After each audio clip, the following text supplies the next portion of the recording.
नमस्कार साथियों, मैं हूं आपका होस्ट कुलदीप सिंह पुनिया और मैं लेके चलता हूं आपको राजनीति की दुनिया।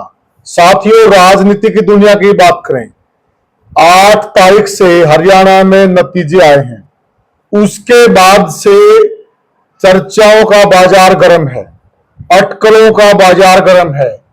कोई किसी को कह रहा कि वह मंत्री बनेगा, कोई किसी को कह रहा कि वह मंत्री बनेगा। आखिर में बीजेपी सरकार किसको देने वाली है मंत्री पद? और एक बात का भी बड़ा चर्चा है कि जो सीएम का कार्यक्रम दशहरा को होना था, ऐसा माना जा रहा था कि सीएम का कार्यक्रम, शपथ ग्रहण कार्यक्रम दशहरा को होने वाला है। वो डिले क्यों हो गया, उसके पीछे क्या कारण है, सारी बातें जानेंगे हम वरिष्ठ पत्रकार और राजनीतिक विश्लेषक प्रद्युमन जोशीला जी। प्रद्युमन जी, आपका स्वागत है। बहुत बहुत धन्यवाद। सभी दर्शकों को नमस्कार। प्रद्युमन जी, सबसे पहले तो आप ये बताइए कि जो 12 तारीख को एक माना जा रहा था कि दशहरे वाले दिन शपथ ग्रहण हो सकता था, क्या कारण है कि उसको आगे डिले कर दिया गया? देखो, निश्चित रूप से अब जो 48 विधायक भारतीय जनता पार्टी के जीते हैं, हाँ, और उसके बाद 3 निर्दलीयों ने उनको समर्थन दिया, तो 51 विधायक हो गए। बिल्कुल सही कहा। और इस बार जिस तरह से विधायक जीते हैं, हाँ, उस तरह से मंत्रिमंडल बनाना बड़ा मुश्किल दिखाई दे रहा है। अच्छा, क्योंकि बहुत से जातीय समीकरण मंत्रिमंडल बनाते समय साधने पड़ते हैं। हाँ, बहुत से अक्षेत्रीय समीकरण साधने पड़ते हैं। अच्छा। और पिछली बार जो मंत्रालय था नायब सिंह सैनी की सरकार का, उनमें केवल 2 मंत्री दोबारा जीत पाए। अच्छा। एक महिपाल ढांडा और दूसरे मूलचंद शर्मा। कुछ मंत्रियों की टिकटें काट दी गई थी, जिसमें चाहे वो बिशंबर वाल्मीकि हो, और कुछ मंत्री चुनाव हार गए। अच्छा। लिहाजा अब जिस तरह के हालात और समीकरण प्रदेश में हैं, कुछ तो ऐसे नेता बन गए हैं विधायक जो राजनीतिक रूप से नायब सिंह सैनी से ज्यादा अनुभवी हैं। अच्छा। अब उनको कहाँ एडजस्टमेंट दिया जाए, चाहे वो अनिल विज हो, 7वीं बार विधायक बने हैं, कृष्णलाल पंवार हो, भले ही वो मंत्री एक बार बने लेकिन विधायक बहुत बार बने हैं, वर्तमान में वो राज्यसभा के जो है सांसद भी हैं। अच्छा।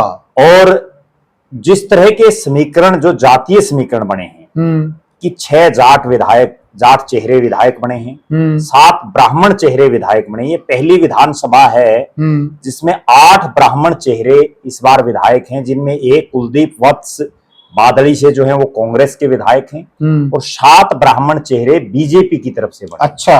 और उनमें भी एक से एक धुरंधर चुनाव जीता है। अच्छा। तो कहीं ना कहीं इस तरह के हालात और समीकरण हैं कि आखिर मंत्रिमंडल में, चूंकि मंत्रिमंडल सीमित है, उससे ऊपर आप बना नहीं सकते, 14 से ऊपर, तो उस लिहाज से सारे खेमों को, सारे क्षेत्रों को, तमाम जातियों को प्रतिनिधित्व देना बड़ा टेढ़ी खीर है। अब उसमें नायब सिंह सैनी कितने कामयाब हो पाते हैं? यहाँ एक बहुत बड़ी बात जो है वो ये है कि लगातार तीसरी बार जो बीजेपी की सत्ता बनी है, उसमें कहीं ना कहीं अहिरवाल का एक बहुत बड़ा योगदान है। अच्छा। जो राव इंद्रजीत सिंह का गढ़ है।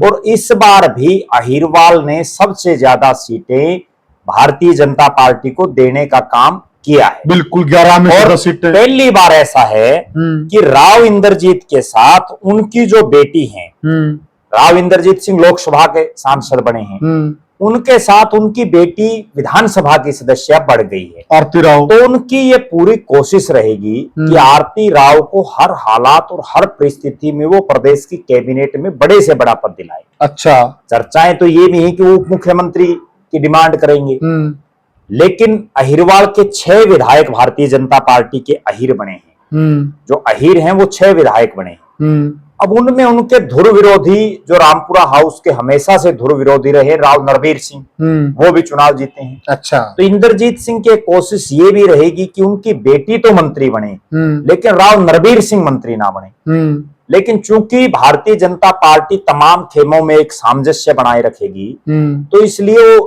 राव नरबीर सिंह को भी वेटेज देना पड़ेगा। जो अग्रवाल समुदाय है, जिसके बीजेपी के 2 विधायक हैं, हाँ, उसके बावजूद एक निर्दलीय जो है सावित्री जिंदल, जिनके बेटे बीजेपी के सांसद हैं, ठीक है, उन्होंने भी समर्थन दिया है। लिहाजा नवीन जिंदल की भी ये इच्छा रहेगी कि भले ही उनका कैबिनेट में नंबर ना आया हो मोदी जी की कैबिनेट में तीसरी बार सांसद बनने के बावजूद, लेकिन अपनी माताश्री जो हिसार से विधायक बनी है निर्दलीय, और पहले मंत्री भी बन चुकी हैं, तो उनको वो चाहेंगे कि मंत्री बनवाएं। तो अगर सिलसिलेवार तरीके से बात करें तो इस बार बड़ा रोचक होगा। मंत्री नए लोग भी बनेंगे, नए चेहरे जो पहली बार जीते उनमें भी किसी ना किसी को बनाया जाएगा, और अनुभवी लोगों की भी जो है डिमांड रहेगी। और दूसरी बड़ी बात, जो स्पीकर का जो पद है, जो कि जो 2 लोग स्पीकर रहे बीजेपी के कार्यकाल में, कंवरपाल गुर्जर थे, वो भी चुनाव हार गए, पिछली सरकार में वो मंत्री भी थे। ठीक है। ज्ञानचंद गुप्ता जो पिछले 5 साल स्पीकर थे, वो चुनाव हार गए।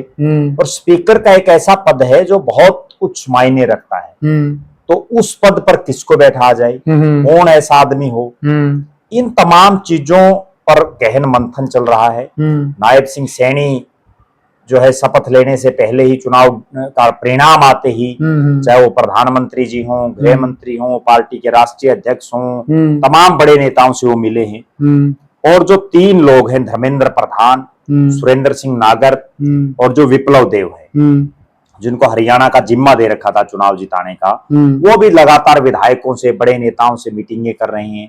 मनोहर लाल खट्टर जी एकाएक पूरे चुनाव में वो इतने सक्रिय नहीं थे, ठीक कहा, उनको बैकफुट पर रखा गया था, क्योंकि पूरे प्रदेश में उनकी बड़ी खिलाफत की खबरें आ रही थी।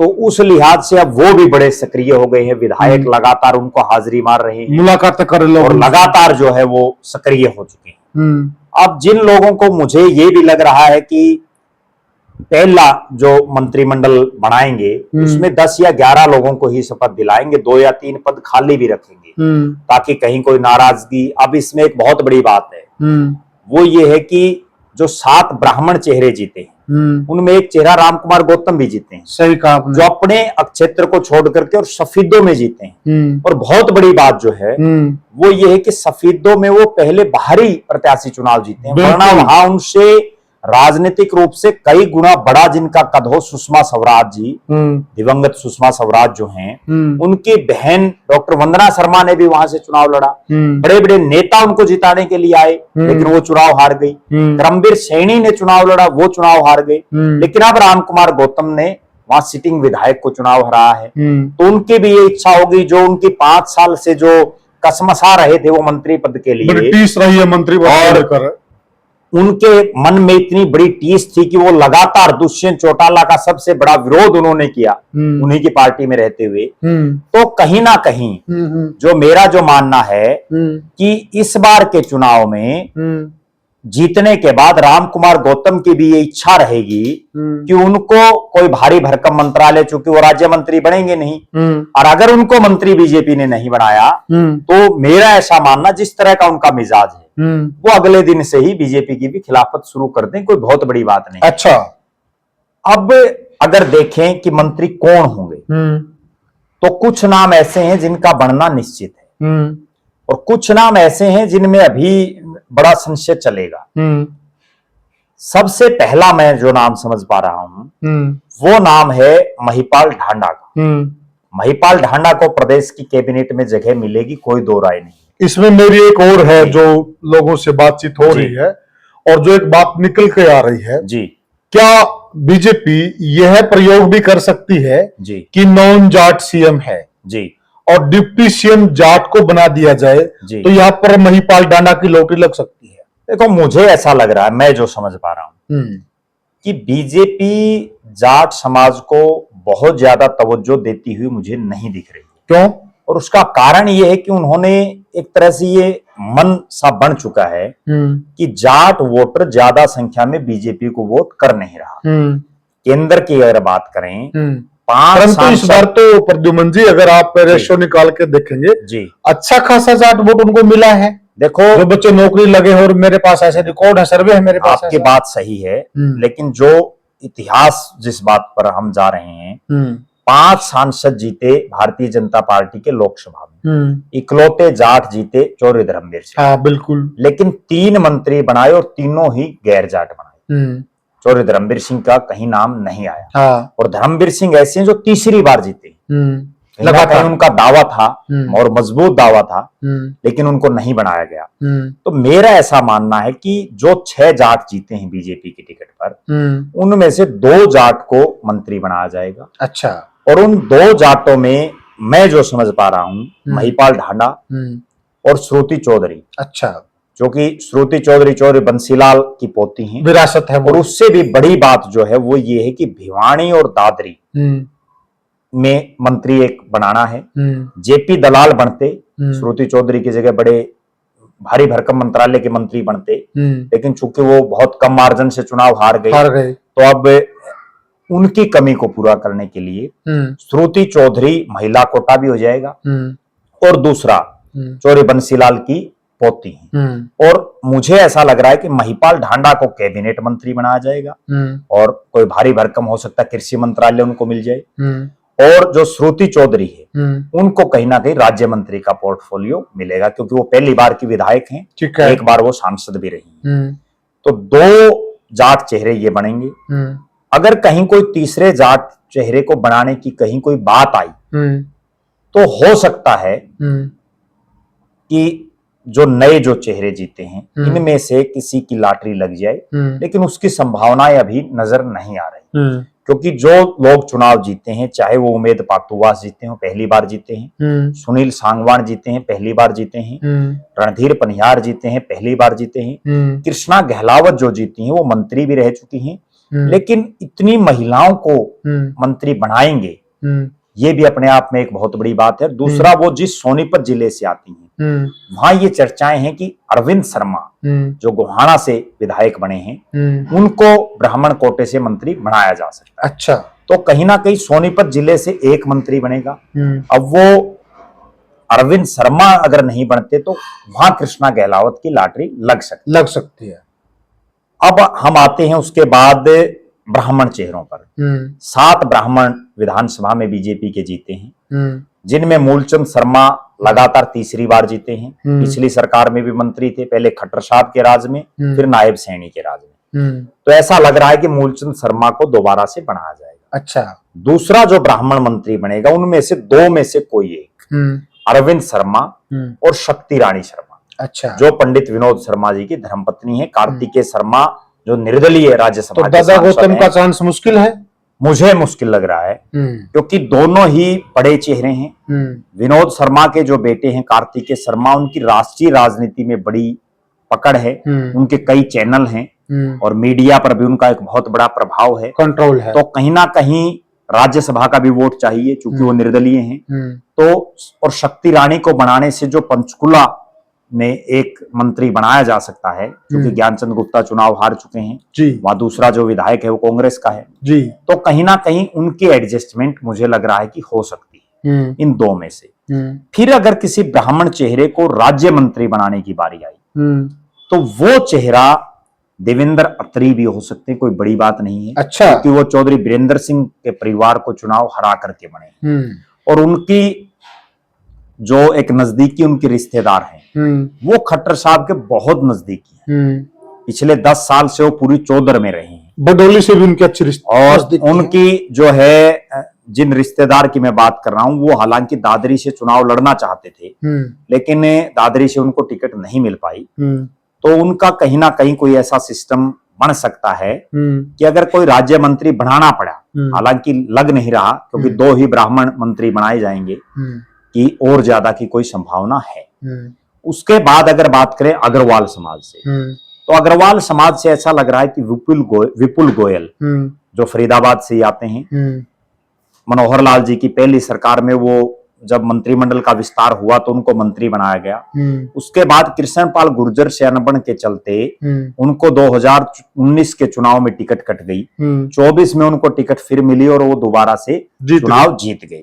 अब ऐसा लग रहा है कि विपुल गोयल को मंत्री बनाया जा सकता है। दूसरी एक संभावना ये भी है कि अग्रवाल समाज में चूंकि विपुल गोयल के मुकाबले सावित्री जिंदल और जिंदल परिवार का बहुत बड़ा नाम है, ठीक है, तो कहीं ना कहीं सावित्री जिंदल को भी बनाया जा सकता है, उन पर भी दांव खेला जा सकता है। और उसके पीछे एक बहुत बड़ा कारण मैं जो समझ रहा हूं वो ये है कि 2019 के चुनाव में बीजेपी के 40 एमएलए थे, जेजेपी के 10 एमएलए थे, 50 में बहुमत बन चुका था।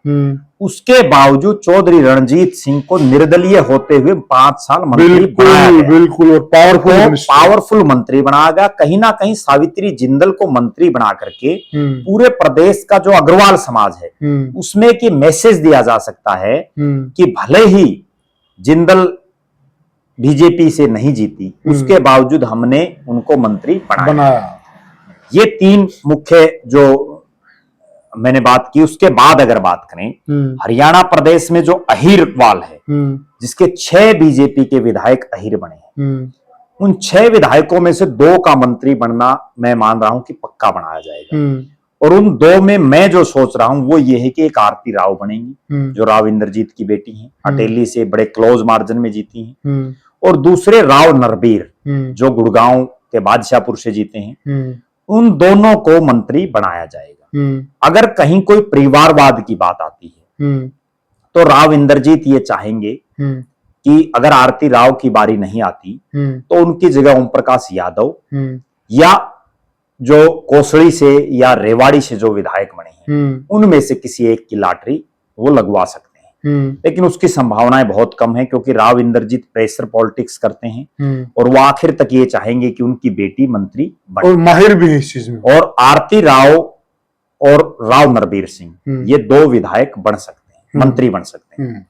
अगर बात करें एससी वर्ग से, तो एससी वर्ग में 2 चेहरे ऐसे नजर आ रहे हैं और 2 मंत्री बनाए जाएंगे, जिनमें वाल्मीकि जो समाज से हैं वो कृष्ण बेदी को मंत्री बनाया जा सकता है, जो नरवाना से जीते हैं और वो मनोहर लाल जी के बड़े नजदीक हैं। पहले वाले और बीजेपी के प्रदेश के महामंत्री भी हैं। पिछली सरकार में भी जब वो 2014 से 19 की टर्म थी तो उसमें भी वो मंत्री थे। उसके बाद 19 का चुनाव हार गए थे, उसके बावजूद उनको पॉलिटिकल एडवाइजर लगाया गया। तो कहीं ना कहीं एक कृष्ण बेदी हो सकते हैं, और दूसरे कृष्णलाल पंवार या पवन खरखोदा। अगर नया चेहरा कैबिनेट मंत्री तो बनाना पड़ा तो कृष्णलाल पंवार को बनाएंगे, क्योंकि वो कई बार के विधायक हैं और अभी राज्यसभा के सांसद होते हुए विधायक बने हैं। अगर राज्य मंत्री बनाना पड़ा तो पवन खरखोदा को बनाया जा सकता है, जो चौधरी भूपेंद्र सिंह हुड्डा के गढ़ से चुनाव जीत करके आए हैं और ऊर्जावान हैं। सरकार में वो चेयरमैन भी रहे हैं। इनके अलावा अगर चूंकि कंवरपाल गुर्जर चुनाव हार चुके हैं तो एक गुर्जर अगर बनाना है तो उस पर तेजपाल तंवर का नाम आ सकता है। तेजपाल तंवर चूंकि दूसरी बार विधायक बने हैं, पिछली बार उनकी टिकट कट गई थी, तो उनको मंत्री बनाया जा सकता है। और इसके अलावा 2 जो है रोड बिरादरी से भी विधायक बने हैं, लेकिन उनकी मुझे संभावना नहीं लग रही कि वो उनको बढ़ाया जाएगा। और श्याम सिंह राणा जो मनोहर लाल जी की सरकार में मुख्य संसदीय सचिव रहे हैं, वो भी जीते हैं। कहीं ना कहीं वो प्रयास में हैं कि उनकी कहीं ना कहीं लॉटरी लग जाए। लेकिन मुझे ऐसा लग रहा है कि अभी जो ये 10, 11, 12 नाम हैं, इनमें से बना करके 2 या 3 पद खाली रखे जाएंगे। एक अभी डिप्टी स्पीकर भी बनना है, एक विधानसभा का स्पीकर भी बनना है। उसके लिए मैं ये मान रहा हूं कि रणबीर सिंह गंगुआ जो पिछली बार डिप्टी स्पीकर रहे 5 साल जी, उनको दोबारा से डिप्टी स्पीकर, या उनको कहीं ना कहीं अगर अनिल विज स्पीकर नहीं बनाए जाते तो उनको स्पीकर भी बनाया जा सकता है। तो रणबीर सिंह गंगुआ, चूंकि बैकवर्ड जो समाज उसको भी साधना है पार्टी को, हालांकि नायब सिंह सैनी और जो राम कुमार कश्यप हैं, ये 3 जो है बैकवर्ड समाज से आते हैं। चूंकि सैनी साहब मुख्यमंत्री बनेंगे तो राम कुमार कश्यप का तो मुझे नहीं लगता कहीं कि उनको बनाया जाएगा, और रणबीर सिंह गंगुआ को दोबारा से जरूर पावर दी जाएगी, क्योंकि हिसार जिले में भारतीय जनता पार्टी के जो विधायक जीते हैं उनमें रणबीर सिंह गंगुआ दोबारा से रिपीट हुए हैं, हालांकि विनोद भैणा भी बने हैं। और एक जो विधायक मुझे ऐसा लग रहा है कि अनिल विज के साथ साथ एक और पंजाबी चेहरे को भी मंत्री बनाया जा सकता है। उसमें कई नाम हैं, प्रमोद विज भी हैं, उसमें उनको भी बनाया जा सकता है। डॉक्टर कृष्ण मिड्ढा हैं जो जींद से हैं, तीसरी बार बने हैं, उनको भी कहीं ना कहीं बनाया जा सकता है। और कहीं ना कहीं करनाल जिले को साधने के लिए जो करनाल शहर से बने हैं उनको भी बनाया जा सकता है। इसमें विनोद भैया का भी दाव लग सकता है। देखो, विनोद भ्याणा का मुझे इसलिए नहीं लग रहा कहीं ना कहीं कि जब रणबीर गंगवा और सावित्री जिंदल को बनाएंगे तो एक जिले से 3-3 विधायकों को मंत्री बनाना मुश्किल लग रहा है। और चूंकि वो पहले भी विवादों में रहे हैं, कई विवादों में, तो मुझे नहीं लग रहा कि उनको मंत्री बनाया जा सकता है। हालांकि वो प्रयास करेंगे और करने भी चाहिए, क्योंकि वो तीसरी बार के विधायक हैं, 2 बार लगातार भी जीते हैं और इस बार भी अच्छे खासे मार्जिन से वो चुनाव जीते हैं। लेकिन मुझे ऐसा लग रहा है, मेरा ये मानना है कि पंजाबी जो दूसरा बनेगा वो मनोहर लाल जी जिसको चाहेंगे वो बनेगा, क्योंकि एक अनिल विज राजनीतिक रूप से कह लीजिए या पार्टी में कह लीजिए उनके कहीं ना कहीं विरोधी दिखाई देते हैं। एक बड़ा सवाल और है कि क्या चर्चाएं चल रही कि इस बार बीजेपी 2 डिप्टी सीएम बना सकते हैं, इस बात में कितनी गुंजाइश? देखो, चर्चाएं हैं, राजस्थान में भी उन्होंने किया है। ये मैं एक खास बात बीजेपी की बताऊं और मोदी और अमित शाह की एक खास बात बताऊं, जिस चीज की चर्चा चलती है वो कभी नहीं करते, और जिस चीज की चर्चा नहीं चलती वो कर देते हैं। जिन नामों पर हम अभी चर्चा कर रहे हैं, हो सकता है इनके इतर कोई ऐसा नाम वो दे दें जो कहीं लाइन में भी ना हो। जैसे मैं एक उदाहरण दूं, कपूर सिंह वाल्मीकि जो अभी बवानी खेड़ा से जीते हैं, बहुत गरीब और बहुत ही सामान्य परिवार से हैं, सामान्य से भी नीचे स्तर के परिवार से। हो सकता है कृष्ण बेदी की जगह उनकी लॉटरी लग जाए। ठीक बात, क्योंकि अच्छा मैसेज देने के लिए, क्योंकि कृष्ण बेदी प्रदेश के महामंत्री हैं, अभी संगठन भी उनको संभालना है, तो ये तो है नहीं कि उनको मंत्री भी बनाए और महामंत्री भी रखें। तो हो सकता है किसी एकाध मंत्री, एकाध विधायक ऐसे को मंत्री बनाया जाएगा जिसकी कोई कल्पना ही नहीं कर सकता। जैसे मैंने पवन खरखोदा का आपको उदाहरण दिया कि हो सकता है कृष्णलाल पंवार की जगह पवन खरखोदा की लॉटरी लग जाए। जाट जो बने हुए हैं इनमें भी कोई बहुत बड़ा चंबा नहीं है। आपको एक और खास बात बताऊं, जिन महिपाल ढांडा के बारे में ये चर्चा है कि उनको तो बनाएंगे, पिछली बार अनिल विज को नहीं बनाया, कितने बड़े नेता थे।